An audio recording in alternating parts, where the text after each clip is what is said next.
دوستوں، ہم لوگ نماز پڑھتے ہیں، قرآن مجید کی تلاوت کرتے ہیں، ذکر و اذکار کرتے ہیں، دعائیں پڑھتے ہیں، وظیفے پڑھتے ہیں، نبی کریم صلی اللہ علیہ وسلم پر درود بھیجتے ہیں، تو یہ سب کام ہمارا عربی زبان میں ہوتا ہے۔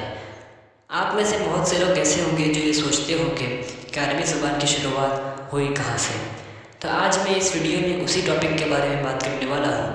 ساتھ ساتھ میں یہ بھی بتا دوں کہ عربک کیلی گرافی سیریز کا یہ پارٹ 1 ہے۔ تو چلیے ویڈیو کو شروع کرتے ہیں اور جانتے ہیں کہ عربی زبان کی شروعات کہاں سے ہوئی۔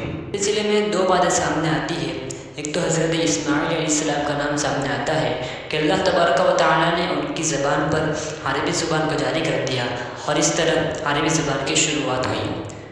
دوسرے نمبر پر قبیلہ بنو جرہم کا نام سامنے آتا ہے کہ جب زمزم کا چشمہ بہنے لگا تو حضرت حاجرہ رضی اللہ تعالیٰ عنہ سے اجازت لے کر ایک قبیلہ بنو جرہم کے نام سے وہاں بسنے لگا۔ ان کی زبان تقریباً عربی ہی تھی، یعنی وہ لوگ عربی ہی بولتے تھے۔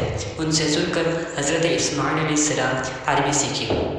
خلاصہ نکالنا چاہیے کہ جس طرح ہندی اور فارسی زبان مل کر اردو زبان وجود میں آئی، اسی طرح حضرت اسماعیل علیہ السلام کی پرانی زبان اور قبیلہ بنو جرہم کی زبان مل کر عربی زبان وجود میں آئی۔